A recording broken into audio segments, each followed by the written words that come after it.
ओम शांति पाल भाई जी। ओम शांति मंगेश भैया। ओम शांति। आज के साकार मुरली में बाबा कहते हैं बच्चे अभी ड्रामा पूरा होता है। बाबा ने बताया कि अभी ये लास्ट समय है कि अभी ड्रामा का ये चक्र पूरा होता है और नया रिपीट होगा, वो चक्र रिपीट होगा। तो बाबा ने कहा कि जिधर जाना है, क्योंकि ड्रामा का चक्र इस प्रकार से है, सतयुग, त्रेता, द्वापर, कलयुग, फिर संगम युग, जहाँ बाबा आते हैं और यहीं सारे ड्रामा की नॉलेज देते हैं। और अब इसके बाद सतयुग आना है। तो सतयुग आना है तो फिर सतयुगी संस्कार, वो बाबा कहता है कि सतयुगी संस्कार अभी संगम पर तुम देवताई संस्कार धारण करो, क्योंकि चक्र पूरा हो रहा है, जाना सतयुगी नई दुनिया में, स्वर्ग में है। फिर बाबा ने मुरली में बड़ी अच्छी बात कही कि बाबा कहते हैं कि बाबा ने तो आज से 70-80 साल पहले, माना 36 में ही लगभग 88 ईयर्स हो गए। 90 साल पहले ही बाबा ने ये बता दिया कि बच्चे ड्रामा पूरा हो रहा है। अब ये कलयुग का अंतिम समय है, अंतिम चरण, जिसको संगम युग कहा जाता है, जहाँ से फिर आगे सतयुग की शुरुआत होने वाली है। तो मैं आ गया हूँ और अब ये चक्र पूरा हो रहा है। माना जैसे नेचुरल है कि रात के बाद दिन, दिन के बाद रात, तो ऐसे ये चक्र है कि अब कलयुग जाके सतयुग आने वाला है। तो उस समय, आज से 90 साल पहले जब बाबा ने बताया, तो उन बातों को कोई इतना मतलब सीरियसली नहीं लेते थे या मजाक भी उड़ाते थे, क्योंकि पहले तो हम कहते ही थे कि भाई विनाश हो रहा है। अभी तो हम कहते हैं कि परिवर्तन हो रहा है, सृष्टि परिवर्तन हो रहा है, कि कलयुग जाके सतयुग नई दुनिया आएगी। लेकिन बाबा ने उस समय कहा कि बड़े बड़े लोग, जब समय नजदीक आएगा तो बड़े बड़े लोग कहेंगे कि भाई हाँ, समय नजदीक आ गया है। और आज हम देख रहे हैं, आपने देखा होगा कि वो कुंभ के मेले में, महाकुंभ में कितनी इसकी आवाज निकली कि भाई बस कलयुग अभी है अपने अंतिम। और ऐसी कितनी ही भविष्यवाणियां हैं, और साइंस वाले भी जो स्टडीज कर रहे हैं, या जो दुनिया की हम परिस्थितियां देख रहे हैं, चारों तरफ युद्ध की ही परिस्थितियां हैं, प्रकृति की भी परिस्थितियां देख रहे हैं। तो मतलब अब लोगों के, अब हम नहीं कहते हैं, लेकिन लोग कहते हैं कि हाँ, अब विनाश नज़दीक है या परिवर्तन नज़दीक है। लेकिन फिर भी बाबा ने कहा कि बच्चे धीरज धरो, क्योंकि ये ड्रामा बहुत धीरे धीरे घूमता है, और अभी धीरज धरो, तुम्हारा सतयुगी दुनिया अभी आई की आई। इसलिए संगम पर जो कुछ रावण राज्य के कारण सहन भी करना पड़ता है, तो बाबा कहते हैं इसमें घबराओ नहीं और धीरज रख के आगे बढ़ते चलो। फिर बाबा ने मुरली में बहुत अच्छी बात कही कि भक्ति का कनेक्शन रावण से है, और ज्ञान का कनेक्शन राम के साथ, भक्ति का कनेक्शन रावण के साथ है। जब त्रेता पूरा हो जाता है, देवताएं वाम मार्ग में आ जाते हैं, त्रेता और द्वापर के संगम पर ही समझे, तो तब पहले भक्ति नहीं शुरू होती, पहले रावण आ जाता है, माना विकार शुरू होते हैं। विकार होने के बाद फिर दुख होता है, और दुख के कारण फिर भक्ति शुरू होती है। तो इस प्रकार का एक क्रम चलता है। तो बाबा कहते हैं ये इस प्रकार का कनेक्शन है। फिर बाबा ने मुरली में ये भी बात भक्ति की, क्योंकि कई बातें भक्ति में जो मान्यताएं थी हमारी, तो बाबा उसको क्लियर करता है ज्ञान के आधार। बाबा ने दुनिया ये कहती है कि सृष्टि का चक्र लाखों वर्ष का है, लेकिन बाबा कहते हैं नहीं, ये लाखों वर्ष का नहीं है, ये सिर्फ 5000 वर्ष का है, और ये अनेक बार रिपीट होता है। फिर बाबा ने और एक बात कही कि बाबा कहता है कि दुनिया कहती है कि शंकर ने आँख खोली तो विनाश हो। बाबा कहता है ऐसे नहीं होता है। विनाश के लिए इतना बड़ा जो विनाश होता है, तो ये ऑटोमेटिक ड्रामा बना है। इसमें ही बाबा ने दूसरी बात कही कि लोग कहते हैं कि भाई दुनिया में इतना पाप बढ़ रहा है, तो क्या भगवान नहीं देखता है? बाबा कहते हैं नहीं, ये काम मेरा नहीं है देखने का, ऑटोमेटिक ड्रामा बना हुआ है, जैसा कर्म वैसा फल। तो ये ऑटोमेटिक ड्रामा बना। ऐसे ही विनाश के लिए भी ऑटोमेटिक ड्रामा की नूंद है। सृष्टि जब पुरानी हो गई, मकान जब पुराना हो तो ऑटोमेटिक गिरना ही गिरना है, इसलिए उसको कोई निमित्त मात्र बनता है वो अलग चीज़ है। लेकिन बाबा ने कहा कि वो शंकर वगैरह की आँख खोलने से कोई ऐसे विनाश नहीं। फिर बाबा ने कहा धारणा की बातों में बाबा ने कहा कि मधुबन में आते हैं तो दूसरा तो कोई काम नहीं रहता है, और ये तो उस समय साकार में कि मधुबन में कैसे एकदम सब कुछ 9-10 बजे ही ख़त्म हो जा, सारा कारोबार ख़त्म हो जाता था, फिर 9-10 बजे सो जाओ और 2-3 बजे उठो। तो बाबा कहते हैं अमृत वेला अच्छा करेंगे तो बहुत मदद मिलेगी। तो मैं चाहूँगा कि आप विस्तृत रूप से सारी बातों पर प्रकाश डालें। आज 28 मई 2025 है मंगेश भाई। हाँ जी। आज जैसे बाबा ने कहा अब ड्रामा का चक्र पूरा होता है। नई दुनिया सो पुरानी दुनिया, पुरानी दुनिया सो नई दुनिया बनेगी। ये ड्रामा का चक्र जो है अब पूरा होने वाला है। तो बाबा ने कहा तुम्हें छीरखंड बनकर नई दुनिया में आना है, क्योंकि दुनिया सतयुगी दुनिया में, नई दुनिया में सब छीरखंड है।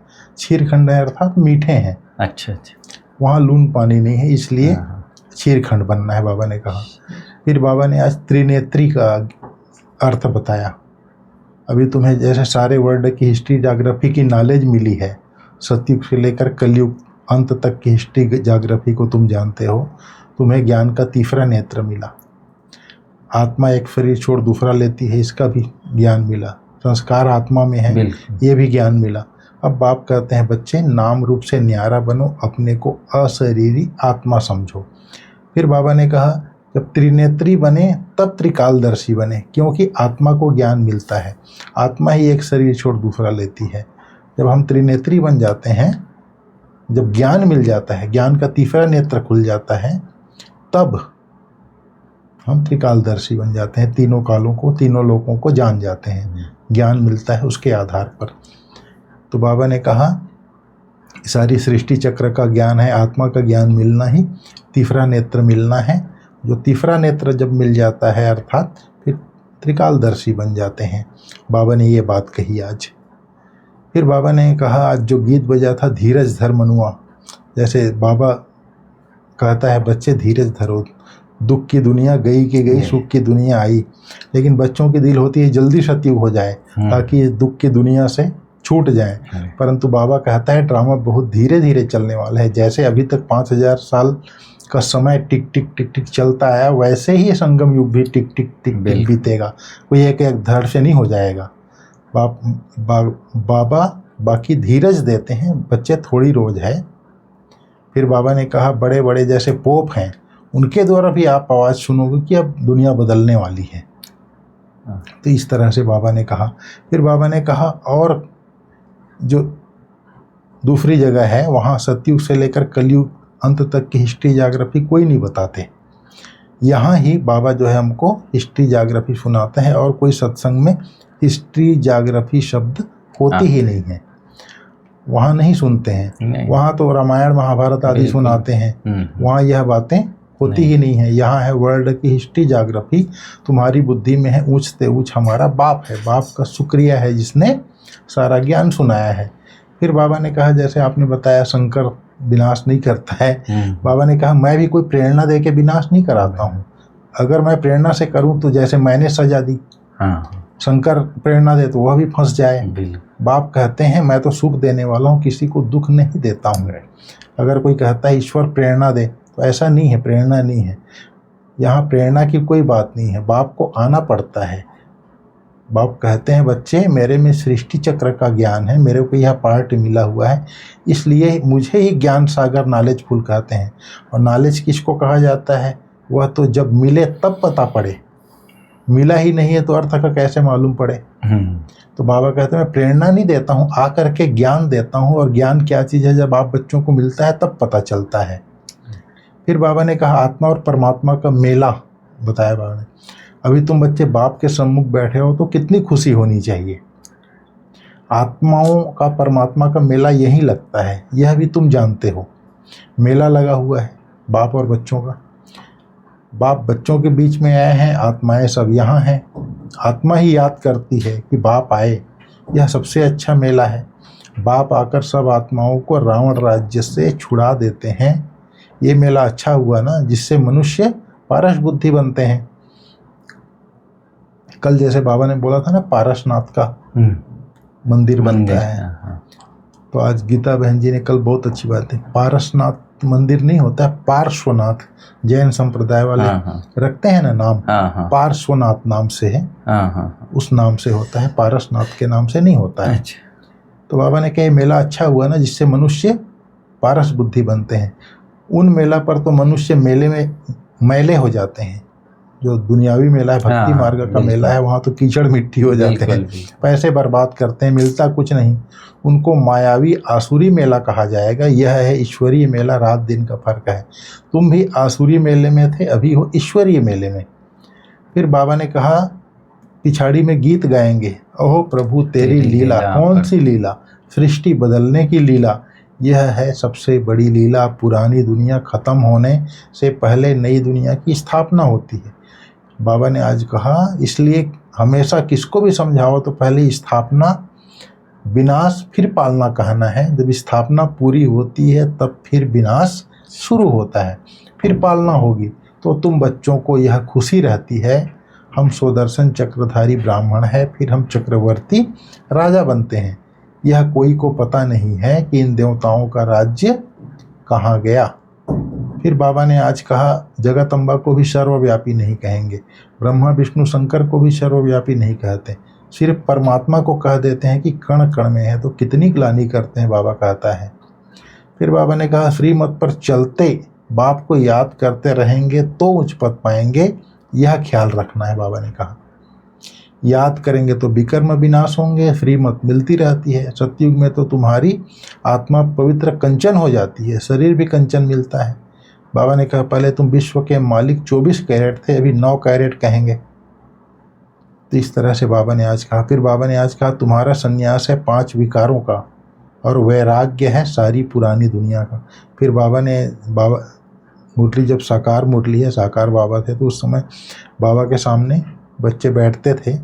बाबा कहता है, बच्चे यहाँ आते हैं तब तो फ्री हो, यहाँ बच्चों की संभाल नहीं करना है, आटा दाल चावल अनाज नहीं खरीदना है, सब चीज़ से फारी हो, खाना बना बुनाया मिलता है।